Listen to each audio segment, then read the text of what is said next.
Open Market is sponsored by Adlib, the self-serve DSP solution making advertising easy. What do the world's largest demand-side platforms have in common? They're effective, but they require large annual contracts and spend minimums.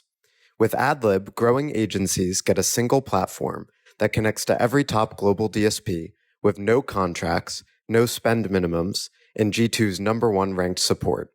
That means access to the entire universe of TV, digital out-of-home, audio, display, video, and native without a hassle and with no blind spots. It's incredibly easy to use, plus it can automate most of the work your team spends hours a day doing manually. Get the most powerful media buying technology without the barriers to entry. Check out Adlib at getadlib.com today. Welcome to Open Market, a podcast about building companies in the advertising industry. I'm Joe Zappa. I'm joined by Eric Franchi in person today in the 21st floor of the One World Trade Center. And then the most controversial family in Adtech, Chris and Tim Vanderhook. Welcome, guys. Hey, thanks for having us. Yeah, great to be here.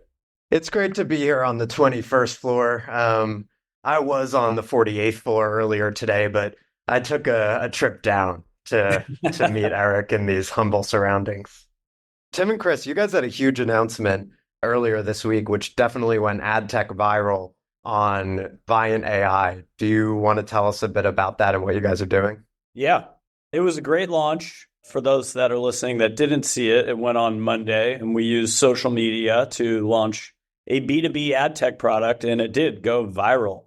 I do think it was just right product, right time. I think everyone was looking for how does AI manifest into a product in ad tech. There's a lot of discussion about AI, and we had a pretty clear point of view. And I think when everyone saw it, that's why it was so interesting is when you see generative AI spit out a media plan in 60 seconds and perfectly hit the target audience and perfectly put a plan together, you realize, wow, we can kind of move on to bigger and better things in advertising. So it was a pretty fantastic launch. So I saw you made a post, you estimated 100,000 views. I think it's at like 120,000 between Chris and I. And I like to share it with people, the stats out there, because you should be using social media to grow your business the same way we do. It's actually 150,000. I actually just looked. Oh, did you? All right.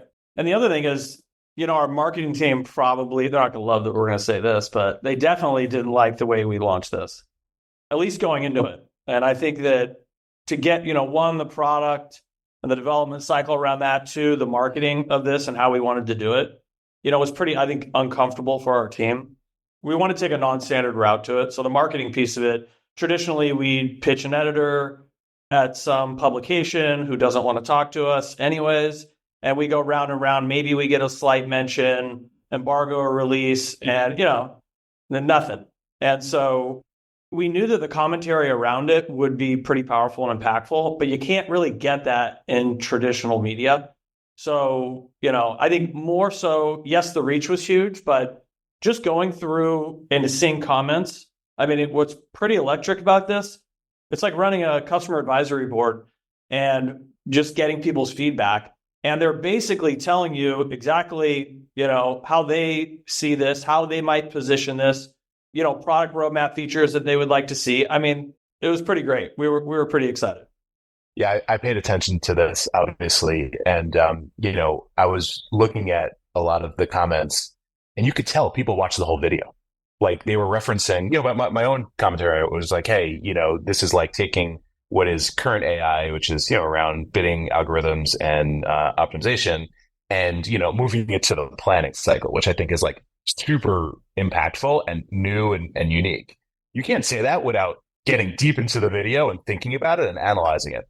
And almost every other comment was like that. What was the thinking behind doing it this way? And for those who didn't see the video, we'll link to it. You should watch it. It's like a 10.5-minute video. You're on stage. You're doing a real-time demo. How did you come up with the idea? We always just, in our approach to social media or all things in sales, we always take a high production quality approach. So even if you're to me, what we like to do is produce high quality productions. But they're not really productions, but that's the idea, which is why the video is set up in that setup on stage. And we have a huge LED wall that we actually installed, and we do quite a bit on there, and it makes everything look great. You sound great, and you really have to capture people's attention. Like you said, that video was like 12 minutes long or something, and it's an ad tech video. So to get people to actually watch it, but doing a live demo, I think that's when you have to see it to believe it. And so we wanted to show the capability. And I think you can't always fit everything in the video. Like I only used one example of an advertiser. I don't think it came through clearly that it works for every advertiser out of the box, but we'll do follow-up marketing to it to kind of carry out those use cases. But in the end, what social gives you is the ability to capture people's attention. We were able to keep it for 12 minutes. And that's a pretty long time on the internet. So the whole goal here was just to make a great sales presentation and show the world what this Viant AI can do from automating these really important parts of the advertising process. So I don't know, what would you I think that one other thing that was important, everyone talks about AI. The truth is there's not that much AI that's really in use out there. There's just a lot of people who are like, oh, we've been using AI and Adtech for years. Okay, there's some version of that, but what we wanted to do was let you get your hands or like see in a live demo, then you can actually experience it. You can judge for yourself. And, could you see any errors in that? Do you see that that plan makes sense? Anytime you show it to somebody, you tell them about it, they're like, yeah, right.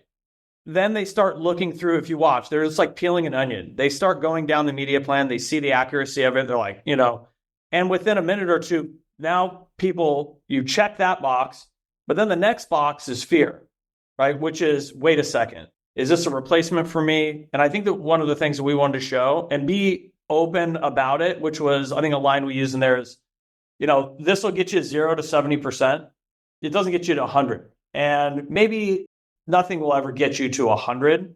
And I think, when OpenAI rolled out ChatGPT, at least the talk was like, oh my gosh, this is going to change the world. You expected that it took you 0 to 100. But once you played with ChatGPT, you realize it doesn't get you to 100, but it still gets you pretty far, and it makes a big impact. And I think it crystallizes for the audience or people where their role is in that.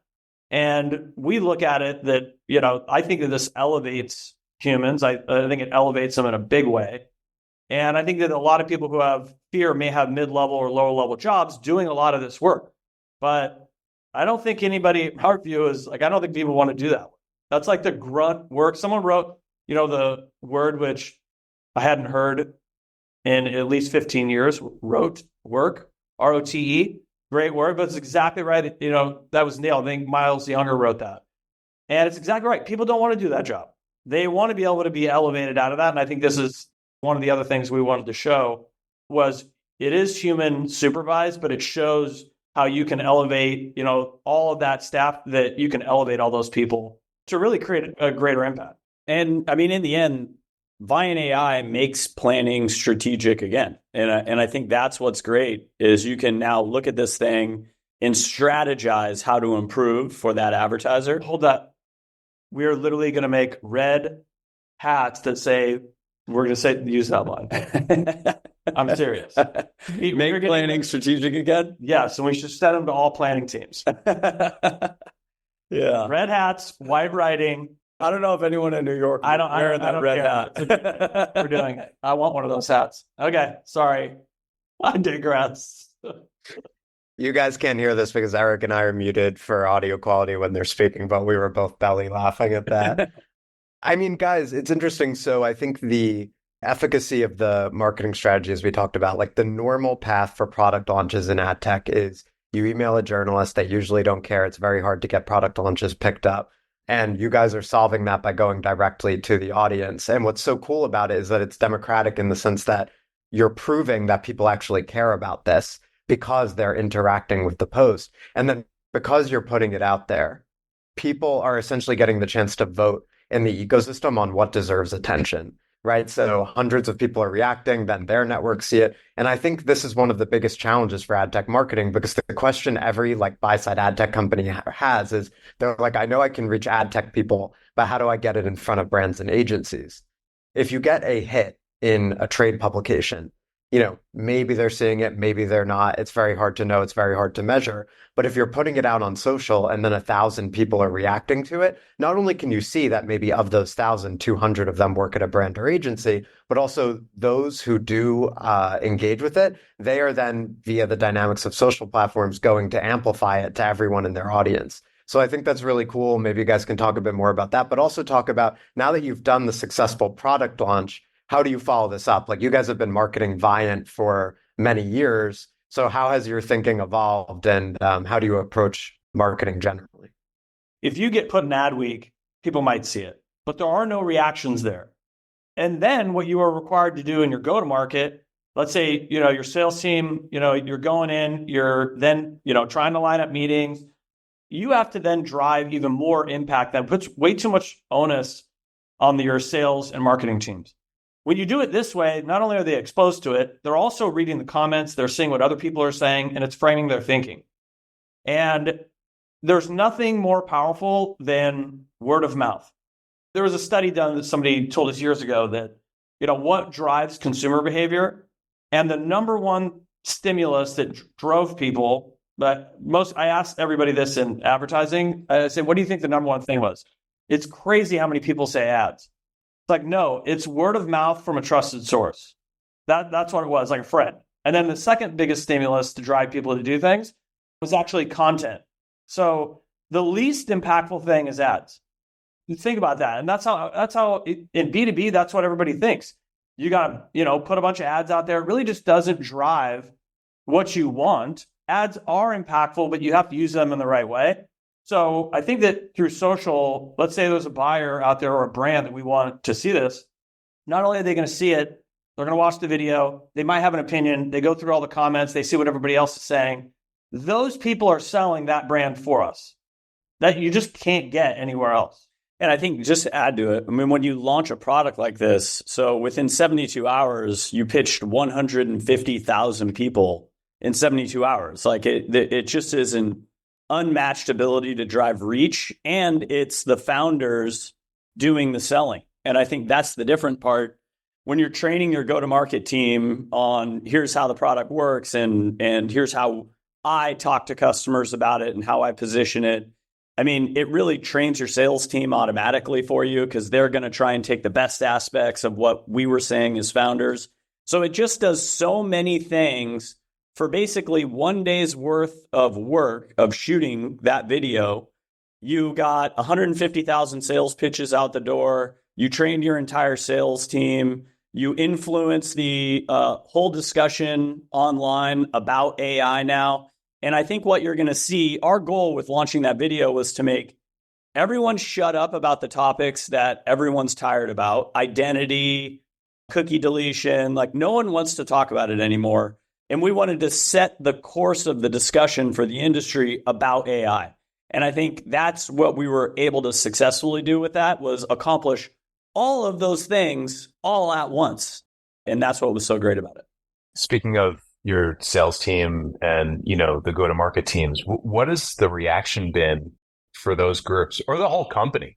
Like, this is something that no other company has done before, and certainly something that Viant hasn't done before.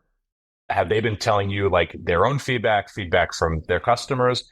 And has this changed how you're thinking about, just like company communications? Definitely. Yeah, yes, all of it. People see the impact. And it's so interesting that this recently, the whole founder mode, manager mode thing came out, right?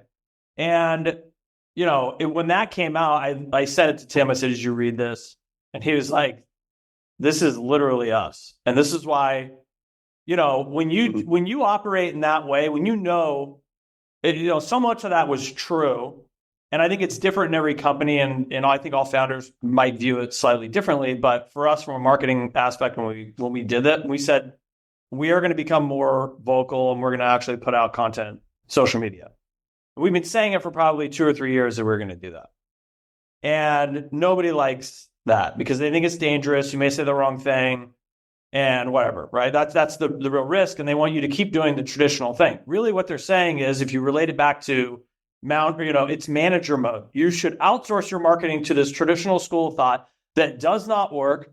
We've had this company for over 25 years and it's never worked.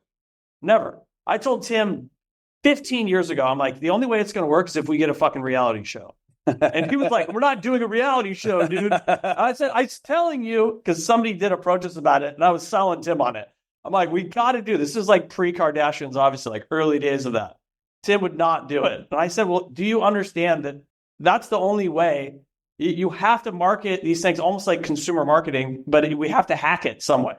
So this is our version of hacking. Of our reality show. Everyone was uncomfortable with it, yes. Now they see the impact, and they're sort of like, a lot of times internally, there's disagreement on strategy, right? And to us, it's only like half voiced to us. When they see us barreling down towards what we want, people, they understand. They're like, they're going to do it, so we have to let them do it, whether they agree or not. But you can't argue with the impact. So the sales team, I mean, they love it. It creates air cover for them prior to any meeting, as long as that person saw the video or wrote or read our most recent post. But to go back to the sales team had that product now in their hands. They've been using it daily for 2 months. Yeah, about 2 months internally.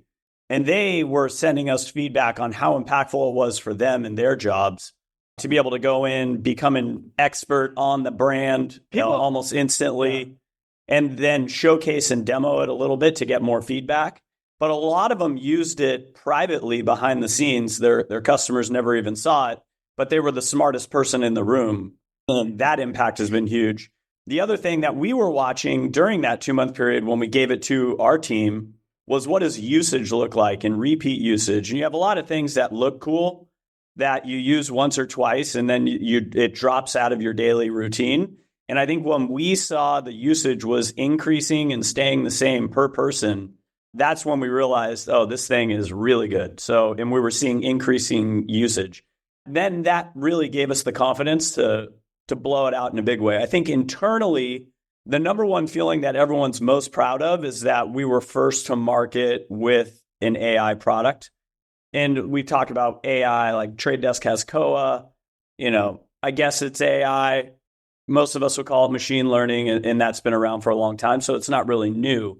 But I think being able to see it, touch it, type into it, and that's when people become believers. It's one thing to watch a video, but when you have access to it and you get to ask it questions, that's when people go from non-believer to believer when they read the responses. Like one of them, Ari Paparo, I was showing him, and I gave him a quick demo before the launch. Ari, sorry. Gave him a quick demo before the launch, and he said, I want you to do a media plan for a retargeting campaign. He picked a brand and a budget, whatever it was. And digital out of home was in there, and he's like, see, it doesn't work. I said retargeting, and I said, well, let's ask it why it included it. And it said, yes, we do want to use digital out of home, and you are right. Traditional retargeting is off of site visitors, but these locations are strategically right outside your stores for your in-store shoppers, and it gave the justification. And then you could kind of see that was his aha moment where it's like, that was pretty good. So it's the justifications that come out of AI for why the plan is put together are really strong too, that are convincing and persuasive. But no doubt, internally, the sales team is fired up. Our engineering team, their productivity is probably at an all-time high as well. Because when you get feedback in a public domain like that, it lifts all spirits, So certainly the company's now firing on all cylinders. Yeah, there are two key things there for me from a marketing perspective. One is the social proof point. So again, when you do this in social, when you do it in public, other people can validate the value of what you're doing in real time, which is tremendously valuable, especially for brands and agencies. The other is the founder being involved. I'm a huge proponent of this. The job of marketers when you have founder CEOs or founder executives is to help them share their expertise and experience with the market and to define the company narrative in public. Because whether you want to or not, people will see the founder and their views as synonymous with the views and direction of the organization. So especially if you have a founder who is an elite talker, right, who has perspectives on the industry, and who can challenge the consensus, which usually founders are unusually well positioned to do that. Again, marketers shouldn't be tamping them down, which is what marketers usually do. They should be figuring out how to amplify that and use it as a go-to-market advantage. So you guys can comment on that, though I think we've covered it pretty extensively. The other thing I wanted to ask you is, so obviously there are a lot of DSPs out there. How, at this stage in the game, do you view Viant's positioning among DSPs, and like where are you headed, and how are you challenging some of the biggest companies in the market? It's a great question, your second one there. Popular or unpopular? Ready? There's 4 DSPs that exist globally. Only 4. Google, Trade Desk, Yahoo, and Viant. That's it. That have omni-channel, enterprise-grade, self-service feature sets. Your client, you throw them a login, they self-direct all their activities. There's only 4 that exist. People like to argue with us about that all the time, like, well, what about Xandr? No, Xandr sold to Microsoft and it's gone. But what about Amazon? True. There's $40 billion running through Amazon DSP, but that's all, sponsored listing ads in Amazon's app. We don't see them being competitive from a DSP standpoint. When DSP RFIs go up for review, it's really these 4. And 2 of the 4 are buy and sell side. And they should not be buying. I think we are at a really interesting point in the industry because of all the DOJ case against Google and the Adtech case specifically going on right now. You see what happens if you work with a company that's on the buy and the sell. They make all the profits. Yes. So it really is. Trade Desk is a buy-side only platform, or has historically been, and us. And we think that a marketer has to look at that and say, I need someone who represents only me. That's it. You do not represent somebody on the sell side. Our number one job is to get you the cheapest price possible for the inventory that you want. And the platform has to do that for you. It works on your behalf only. We do not care if Disney gets it or Paramount gets it or whoever. So I think that that's really interesting just to put that out there. There are plenty of people who parade as DSPs, but they're a managed service DSP. But when there's only 4, that's pretty much, it's rarefied air. And the reason why there's only 4, by the way, it's a terrible business decision to build one of these things. It's not a great decision because the feature lift, the lift that you have to endure to build the features that the market wants, it's years worth of development effort. We might not have done it if we knew what we know now. Really, how we run businesses, they have to be profitable. Like we don't run money losers. We have once, and that was MySpace. But, we shoveled a lot of money. Mega money loser. I still have PTSD over all that. But from a DSP feature set, though, the amount of time that it takes to, 1, develop the features, 2, get in market and gain adoption, the odds are terrible. But if you make it out the other side, these are really great businesses because they're extremely sticky. You rarely lose customers, and that's the good and the bad. And really, at that point, when there's only 4, and this is where we're at now, the onus is on us because DSP feature sets can be very similar. It's Pepsi, Coke in a lot of buyers' minds.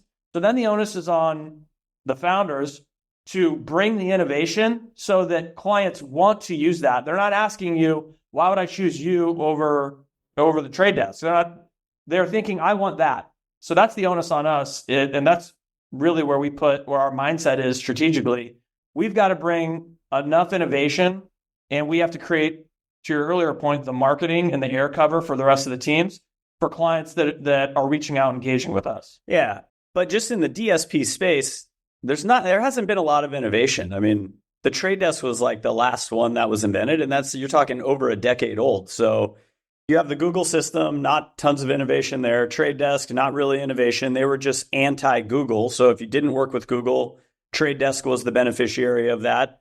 If you look at Yahoo's technology stack, I mean, that's probably 20 years old now based on the acquisitions that they put together.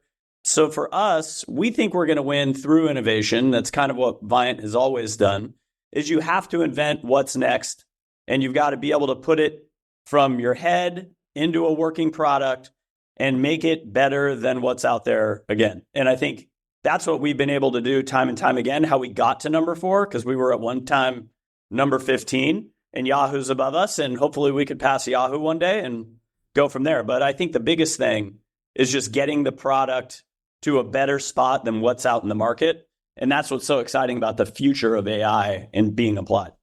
What other things do you think are interesting and next generation innovations outside of the DSP space? Like, what are you paying attention to? I mean, there's a lot of stuff going on in AI that are blowing your mind. I mean, one thing I really like right now is Cursor, and especially this Replit AI with Cursor. I don't know if you've seen any of this online. I mean, Probably the most powerful thing I've ever seen. I mean, they're literally ripping off. It can build an app in 5 minutes. It can launch the development environment for you. It does everything. I mean, I saw one. Incredible. Someone created a Salesforce. Again, how much depth it had, I don't know, but they created a replacement for Salesforce.com. Like, created essentially a clone in like 30 minutes. Now, I'm sure there's more to do after that, but you can see that how you can go from zero, inside of 30 minutes, you all of a sudden have a working app. Even if it was just a prototype, think how valuable that is. Think about if you have an idea, or you go to, let's say we have an idea for something, right? We go to, meet with a product manager. We scope spend probably weeks giving them an idea of what you're talking about. They build wireframes. Maybe they write a PRD. At our company, we do something similar with Amazon, these PR FAQs. I mean, there's so much time in that. And if you have an ounce of manager mode in there, it's not going to come out the way that you want it. So when you see the innovations that are happening in AI, when we can tell it to do what we want, and it spits out a prototype in 30 minutes, or even better, maybe more than a prototype, the innovation there is incredible. And then it makes us actually feel more superhuman, because now I can just short circuit this whole thing. The traditional product and engineering cycle, I mean, how many times does it miss the mark? And I think that's the hardest part. It's like being on an archery range and you've got a target 50 yards down. If you're off by a quarter of an inch, that arrow is going to miss the whole board. So that's what's so hard about the traditional product and engineering teams itself, is that it has to be perfect to hit the target. And 99 out of 100 times, it's not perfect. And that's why development processes take so long, is because the team, it wasn't clearly communicated what the end goal was for the product.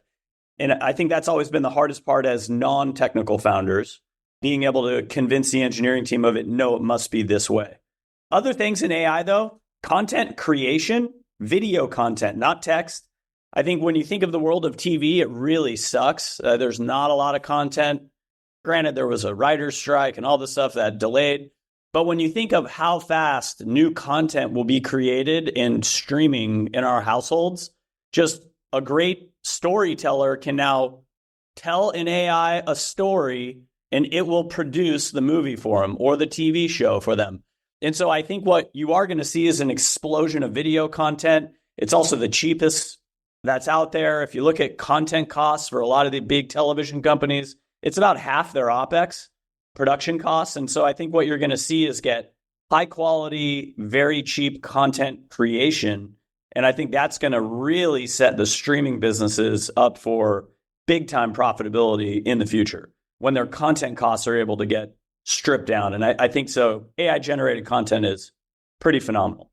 I think in terms of the AI content creation, it also might end up being less in the specificities of, like, what is this character saying to the other character, and more in just like the production itself. Like, I've seen this from design studios that are, wanting to call themselves AI enabled now. Like, they'll show, what does it look like if a designer uses AI to create it versus what does it look like if it's like an old school photo shoot or whatever. And it's just not a big enough difference to make a difference in the impact of like ad creative. It might matter for like if you're trying to do like Oscar or Emmy winning like storytelling, but for ads, it's not going to make that much of a difference, and people are going to end up going with the cheaper route. The other thing I was thinking about as you guys were talking is that, like, I wonder if AI makes it so easy to replicate existing technologies, like we'll enter a new era of like greater commoditization in terms of the technology itself, and like the programmer as sort of like the vaunted like big difference maker in business will like actually be displaced a little bit, and it'll be more of a marketing and sales game. Because if you can copy things so quickly, and like we've seen great companies like Facebook do this, right, with the copycats, but if you can generally use AI to copy technology pretty easily, or to copy it 80% of the way and have your own engineers do the remaining 20%, then you have commodities, and it comes down to the marketing and the sales force to make up the difference? What do you think about that? Comes down to execution. Like the difference of all businesses, who executes well, first to market, fastest, priced effectively, where people don't care. That's it's fine. That price is fine. So yeah, to me, I think it all comes down to the execution of the team. And that really is the differentiator of most orgs. Exactly what you just said, Joe. I mean, it's going to get wild. It's going to get wild. I think for a lot of SaaS companies, that's a huge threat for them. Huge. Think of in back office, like all the SaaS that our companies are built on. I mean, you can't even count how many. And you will be able to, if you can't already, you're literally going to be able to create clones of these things for nothing. In very short order. You think Salesforce, like Salesforce.com, I mean, they have no competition. It's not a great product, and it's a fortune. And they have a whole ecosystem built around it of people you have to pay. I mean, it's ridiculous. But, that's what I think. I think a lot of these SaaS companies, like, that's a huge threat. Hey, great. Klarna has been on the edge of this stuff for some time, and they said that they built their own Salesforce, and they're canceling Salesforce and like one other major SaaS vendor. I forget what it was. We can check in the notes. So I agree. It's going to get wild. You guys have been at this for a long time. You said 25 years. It's been 25 years? Yeah. 26, actually. This is our 26th year. Yeah. We started in 1999. Advertisement banners. Advertisementbanners.com. This is our third name. We've probably had like 6 different businesses over that time. It takes different forms. History repeats itself, though. And that's the interesting thing after 25 years. You've seen this movie before. You know what's going to happen. It takes a little bit of a different form, but you understand that. And that's where you see like why, some people are like, when we went public in 2021, people are like, what were you doing for so long? I told this one guy, like, it's hard. This industry changes, like, every 6 or 8 years, this whole industry changes. But really, I think for us, I mean, yes, we've been in it and around for forever, but it's given us, and some people, this is the biggest our company's been, and we think we're on a great trajectory. But we've always said we want to build a company that's going to be around for 100 years. So we're a quarter of the way there. And that is kind of how we think. We don't think like build it and flip it. A lot of entrepreneurs are in that game. Like, I want an exit, and, exits to them are like the trophy. We've never really approached where it's like, I want to buy something, build it, and then sell it. And 99% of those companies get evaporated. Like we just talked about Xandr at Microsoft. It's already evaporated. We probably should have sold this company 3 different times, and we'd be right back where we were. We probably should have done that. But we always had maybe too long of maybe we're too long-term focused sometimes. We got an offer from Yahoo, and what year was that? 2005. Yeah. Basically through banker. Whenever they bought Gerbosh. Yeah. When they bought, what was that? Blue Lithium? Blue Lithium. Yeah. That was like 07. Yeah. Their banker gets a call from Yahoo. Hey, we had met with them a few times, and he says, we're going to spend $300 million. So it's either these guys want to do it, you call us back. I'll never forget this. We were literally in a boardroom with one of our investors there. And James Min, who is our banker, who's in LA, great guy. James tells us exactly this. Hey, I just talked to him. He said $300 million. Tim says, $300 million? He goes, yeah. And we're so dumb. We owned we owned 80% of the company. Tim goes, that's ridiculous. We're worth way more than that. Tell him I'll take a shit on that term sheet and send it back to him. And then they bought Blue Lithium. And then they bought Blue Lithium, yeah. And but we know they were second choice, so it's fine. Yeah, that was probably dumb. We probably should have done that deal. We could have easily done it right. Had Yahoo on our resume. Yeah. I mean, we built our streaming business, Zumo. Most people don't know that was actually started at Specific Media at that time.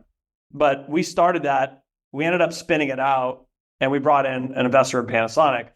We did not want to sell that business. No. We knew that business was on an absolute tear, but we didn't have control of that business. Once you lose control, you realize it's not your decision to make anymore. Yeah. And it was unfortunate because that business got sold to Comcast for $150 million, and I think it's worth $2 billion today. So Yeah. It's what an incredible rocket ship that company is. And it was just, again, right product, right time, perfect product market fit. And that team did a phenomenal job of executing. Still to this day. This is something I've always wanted to ask you. Is like your long-term orientation, you're quarter of the way there to the 100-year journey, and I've observed you for most of like the past 25 years. Is it because you're brothers? Like, do you think being brothers has something to do with that? Yeah, it probably does. Let me answer this. This is the interesting thing about partners, right? Could be investors, could be whatever. You have similar interests, right? That's why you're working together. Maybe you want an investor, invest in the company. But at some point, your interests diverge. That's the big thing. Like your venture capitalist needs to cash out at some point, that they have to deliver a return. And partners, the same. They have, different things that are going on with different people's lives, and it drives different. So without a doubt, if we were brothers, we probably wouldn't have been in business this long. One, but the other piece is about you can have partners, but you can't say anything you want to a partner. You can say anything you want to your little brother, and he's not going to do anything. He can't. It definitely is a strategic advantage because you have a unique relationship because you are brothers.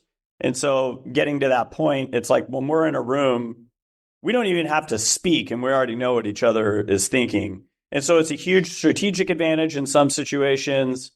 But getting to that point of where you have diverging interests, the long-term nature, I think you are correct in that, is because we never have a diverging interest because we're brothers. And that is probably a big key to success for our longevity in the industry, for sure. So you guys have been in business together for 25 years. What is the biggest difference between how you approach business now versus, say, 10, 20 years ago? It was probably a lot. A lot. I mean, we were so dumb. So dumb. Like you can't unlearn stuff. Yeah. You were hard to compete with. Super hard to, and I would definitely not want to be competing with you today. I think, clearly, if you've been in business for 25 years, you have a lot of experience. I said history repeats itself. You've seen these things happen before. They're like, I've seen this movie before. So you already kind of know what's going to happen. So you can play your hand a lot better. In your first 6 or 7 years, you don't know what's going to happen and you make stupid decisions.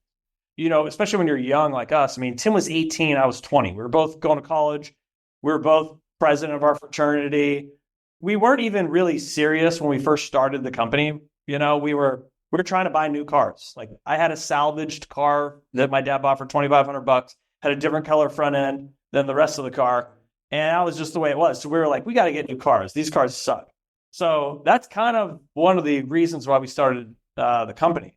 But I would say I'll tell you one thing. We've never actually done this, but part of it is because our father is a police officer, LAPD, and is partially from him, but we don't ever screw anyone. We don't ever do it. And you can be in a position to do that. You can. But we have a saying is that you could just be smart. There's no reason to do it. We're smart enough to figure out a better way. You don't screw someone. Other people have screwed us plenty of times, right? And we have a list. We actually have tequila bottles, so we etch their name on it, and when they lose, we drink. Yeah. Some people have a tequila bottle and they still haven't lost. They're still winning and it's still sitting there. Yeah. But I will say, that's for us, we've always kind of had that. We didn't crystallize that until, maybe year 7 or 8, but that was just part of our upbringing.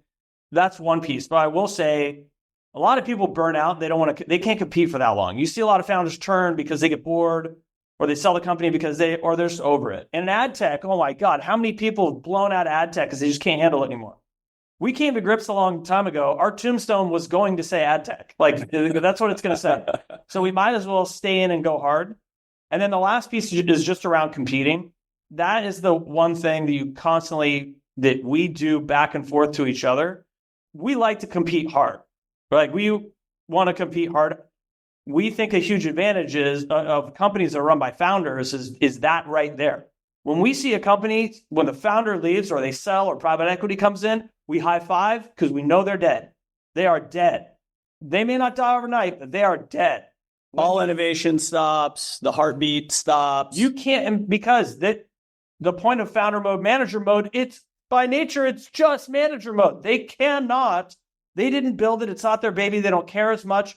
They also don't stand to make as much. So therefore it takes down how much they care. It's a huge advantage in companies that if you're up against another company in your space and they have a founder there, like those are the ones that you watch. The ones that are run by professional managers, nope. They're already dead. They just don't know it. Or either that or they better be a monopoly. We can zone in on what's important and fix it in the company and leave the things that are not important out there for other people because they're not important. So it doesn't matter. And I think it's, everything from product development, like the generative AI product of Viant AI. There was lots of debate and discussion internally on how to go. You have to stick with your vision, which really, let me translate that for people. That's your gut instinct. You have to trust your gut instincts if you are the founder. And if you've been successful, you know when you were wrong, you know when you were right.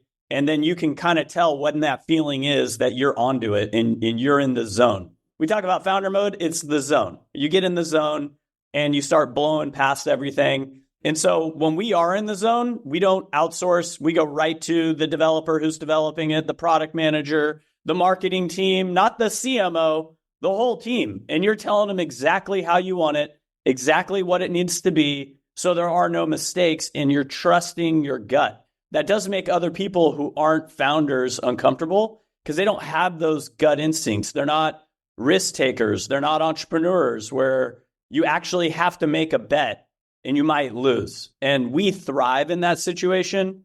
I think a lot of people don't even want to be in that situation by their makeup. But that's what's great about leadership. I think it's the way we provide leadership in the company is very squarely focused.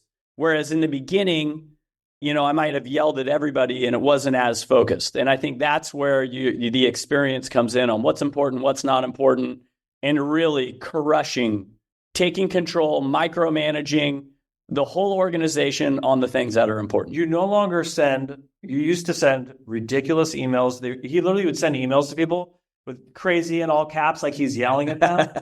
They deserved it. There was some crazy. They deserved it. But when you're 18 and you're figuring it out, that's the crap you do. Because you actually don't have the balls to say it to their face. So you wrote an email. That's the difference now. Yeah. I just want to double click on something before we go. It has been epic, guys. Thank you. We had Michael Katz on a couple of episodes ago, and we talked about founder mode. And there's a lot of just stuff that are consistent with both of the discussions. But the one thing that he said, you might recall when we said, hey, do you have one bit of advice, one parting word? He said, trust your instincts, which is exactly what Tim just said. So it's interesting that these are very, very consistent points when talking about founder mode, when talking about running companies, talking about leadership. So hopefully the next generation is paying attention. Joe, you want to take us home? Yeah, guys, thanks so much for coming on. We got a lot of belly laughs out of this, in addition to a lot of wisdom. Eric and I are in person, so we were on mute, so you couldn't hear our hysterical laughter, but this was great. Thank you so much. We're out. All right. Right. Thanks, Eric. Great to see you both. Thank you, guys. Thanks, everybody.